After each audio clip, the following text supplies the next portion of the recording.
Hello दोस्तों, welcome to my YouTube channel. आप सभी का हमारे यूट्यूब चैनल में हार्दिक स्वागत एवं अभिनंदन है। आई होप आप सब अच्छे होंगे। तो आज का हमारा टॉपिक रहेगा भारतीय संविधान एवं राज्य व्यवस्था का टॉपिक रहेगा, जिसमें हमने चैप्टर नंबर 6 के पार्ट 1 को डिस्कस किया था।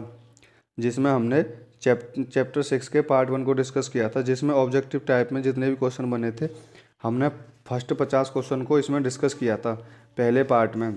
तो आज हमारे फर्स्ट में ही 50 क्वेश्चन से नेक्स्ट क्वेश्चन रहने वाले हैं। तो आप सभी को गुड इवनिंग, राधे राधे, राम राम। आज का हमारा मोटिवेशन कोड है, तुम बैठे रहो किस्मत के भरोसे, तुम बैठे रहो किस्मत के भरोसे, यहाँ तो दिन रात मेहनत चल रही है। तुम बैठे रहो किस्मत के भरोसे, यहाँ तो दिन रात मेहनत चल रही है। हार कैसे मान लूँ, हार कैसे मान लूँ यार, जब जीत का इंतज़ार मेरी माँ कर रही है। तो आज का जो मोटिवेशन है, इससे बड़ा कोई मोटिवेशन नहीं हो सकता। यानी तुम बैठे रहो किस्मत के भरोसे, यहाँ तो दिन रात मेहनत चल रही है। हार कैसे मान लूँ यार, जब जीत का इंतज़ार मेरी माँ कर रही है। यानी जब जीत का इंतज़ार मेरी माँ कर रही है, तो हार कैसे मान लूँ। तो चलते हैं अपने टॉपिक पर। राज्यसभा में उत्तर प्रदेश को आवंटित निम्न यानी आवंटन स्थान निम्न में से किन राज्यों को आवंटित राज्यों का योग है। तो कर्नाटक और महाराष्ट्र का योग है। कर्नाटक और महाराष्ट्र का योग है। राज्यसभा के सदस्य चुने जाते हैं, यानी राज्यसभा के जो सदस्य चुने जाते हैं वो 6 वर्ष के लिए चुने जाते हैं राज्यसभा के सदस्य। नेक्स्ट क्वेश्चन है हमारा, नीचे दिए गए कुछ राज्यों तथा राज्यसभा में उन्हें आवंटित सदस्य संख्या की सूची दी गई है, उनमें से जो सुमेलित नहीं है उसको बताना है। जिसमें जो सुमेलित नहीं है, महाराष्ट्र में 19 हैं राज्यसभा की सीटें, पश्चिम बंगाल में 16 हैं और तमिलनाडु में 18 हैं। और मध्य प्रदेश में कितनी हैं? मध्य प्रदेश में 16 नहीं है। मध्य प्रदेश में 16 नहीं, मध्य प्रदेश में 12 हैं राज्यसभा की सीटें। राष्ट्रपति द्वारा राज्यसभा में कितने व्यक्ति मनोनीत किए जाते हैं? यानी जो है राष्ट्रपति द्वारा राज्यसभा में 12 व्यक्ति मनोनीत किए जाते हैं। नेक्स्ट क्वेश्चन है हमारा, निम्नलिखित में से किस राज्य से राज्यसभा के लिए सबसे कम सदस्य निर्वाचित किए जाते हैं? तो हिमाचल प्रदेश से सबसे कम निर्वाचित किए जाते हैं। यदि सरकार राज्यसभा में पराजित हो जाए तो क्या होता है? उपयुक्त में से कुछ नहीं होता है। नेक्स्ट क्वेश्चन है, निम्नलिखित में से कौन राज्यसभा की एकांतिक शक्ति के अंतर्गत आती है? तो नई अखिल भारतीय सेवाओं का सृजन। राष्ट्रपति को भंग करने का अधिकार किसे है? राष्ट्रपति को भंग करने का अधिकार उपरोक्त में से किसी को नहीं है। राज्यसभा के संदर्भ में निम्नलिखित में से कौन सा कथन सही है? तो इसके 1/3 सदस्य प्रति 2 वर्ष बाद 2 वर्ष में अवकाश प्राप्त करते हैं।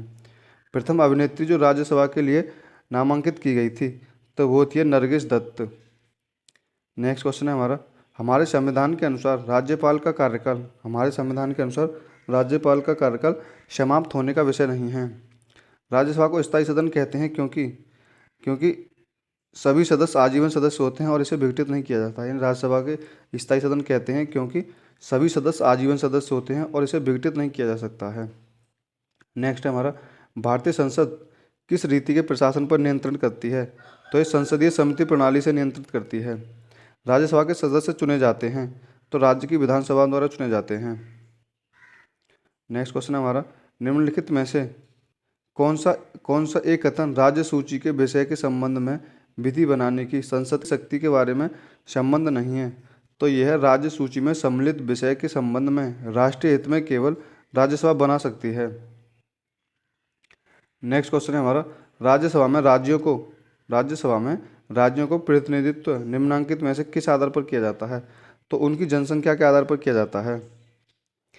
संविधान के किस अनुच्छेद के अंतर्गत धन विधेयक को परिभाषित किया गया है? तो धन विधेयक को जो परिभाषित किया गया है 110 के अंतर्गत धन विधेयक को परिभाषित किया गया है। नेक्स्ट क्वेश्चन हमारा, संसद के विधायन प्रस्ताव की पहल करने से पहले भारत के राष्ट्रपति की पूर्व स्वीकृति आवश्यक है एक नवीन राज्य के गठन से संबंधित विधेयक पर। ऐसे कराधान विधेयक जिनमें राज्यों का हित निहित न हो, राज्यों की सीमाओं में फेरबदल करने संबंधित विधेयक पर और धन विधेयक पर। यह क्या है? भारत संसद में संविधान प्रस्ताव की पहल भारत के राष्ट्रपति के पूर्व स्वीकृति आवश्यक है।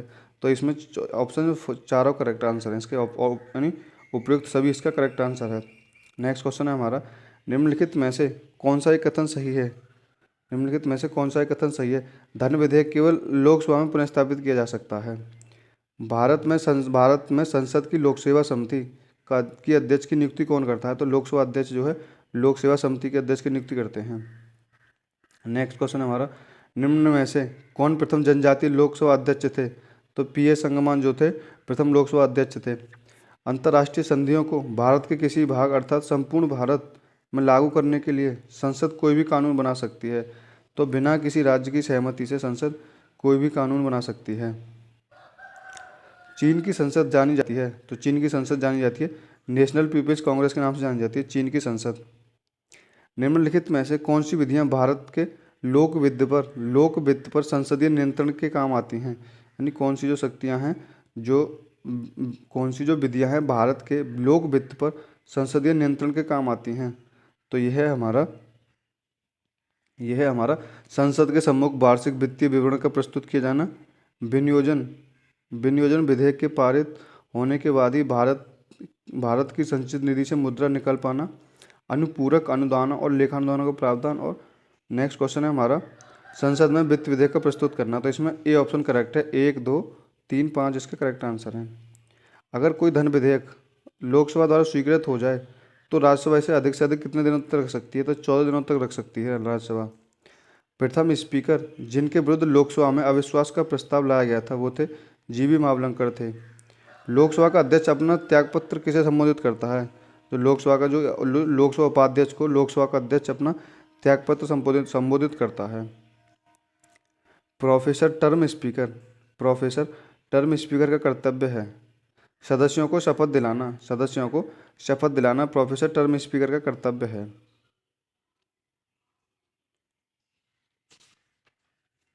नेक्स्ट क्वेश्चन है हमारा, लोकसभा अध्यक्ष अपने कास्टिंग वोट का उपयोग करते हैं जो है जब वोट बराबर होने के नाते टाई हो। लेखानुदान संघ सरकार को अनुमति प्रदान करता है, निश्चित अवधि के लिए भारत की संचित निधि से धन निकालने के लिए करता है। स्पीकर के पद के विषय में निम्नलिखित कथनों में से सही है? यदि वह त्यागपत्र देना चाहे तो अपना त्यागपत्र उपाध्यक्ष को संबोधित करना होगा। नेक्स्ट क्वेश्चन है, यदि वार्षिक संघीय बजट लोकसभा द्वारा पारित नहीं होता तो प्रधानमंत्री अपनी मंत्रिपरिषद का त्यागपत्र पेश कर देता है। यानी प्रधानमंत्री अपनी मंत्रिपरिषद का त्यागपत्र पेश कर देता है। सामान्य वित्तीय विधायन में चरण सम्मिलित हैं, तो इसमें कौन कौन से चरण सम्मिलित हैं? बजट का प्रस्तुतिकरण, बजट पर चर्चा और विनियोग विधेयक। यानी सामान्य वित्तीय विधेयक में सामान्य वित्तीय विधायन जो चरण हैं बजट का प्रस्तुतिकरण, बजट पर चर्चा और विनियोग विधेयक। नेक्स्ट क्वेश्चन है, धन विधेयक को प्रस्तुत करने के विषय में निम्नलिखित में से कौन सा कथन सही है?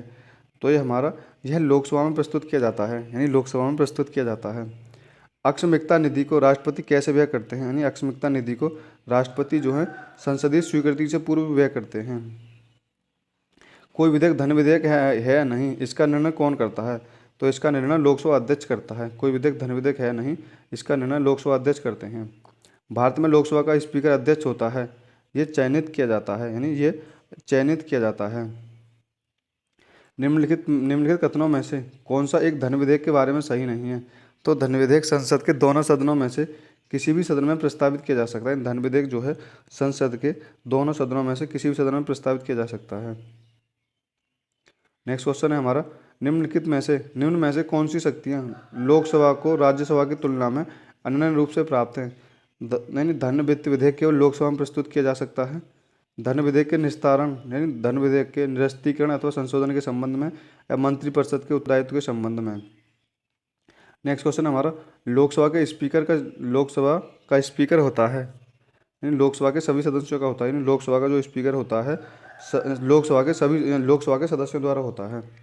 आर्थिक सर्वेक्षण प्रतिवर्ष संसद में प्रस्तुत किया जाता है। आर्थिक सर्वेक्षण संसद में प्रस्तुत किया जाता है वित्त विधेयक के प्रस्तुतिकरण के पश्चात।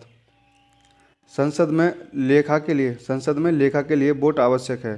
संसद में लेखा के लिए वोट जो आवश्यक हैं जब सामान्य बजट के समय संसद के अंदर पारित होने की आशंका होती है। तो ये थे हमारे आज के लेक्चर के क्वेश्चन। अभी इसमें और बाकी क्वेश्चन रह गए हैं, तो हम 50-50 क्वेश्चन हर पार्ट में डिस्कस कर रहे हैं, यानी एक पार्ट में फर्स्ट पार्ट में 50 क्वेश्चन डिस्कस किए थे, इसमें भी हमने 50 क्वेश्चन से समथिंग डिस्कस किए हैं। तो आई होप आपको हमारा लेक्चर अच्छा लगा होगा। लेक्चर अच्छा लगा हो तो लाइक करें, कमेंट करें और ज़्यादा से ज़्यादा अपने दोस्तों में शेयर करें। और अभी तक हमारे चैनल पर नए हैं तो हमारे चैनल को सब्सक्राइब करें, बेल आइकन को क्लिक करें, जिससे कि आने वाले हर एक लेक्चर का नोटिफिकेशन आपको समय अनुसार मिल सके। Thank you guys. जय हिंद, जय भारत।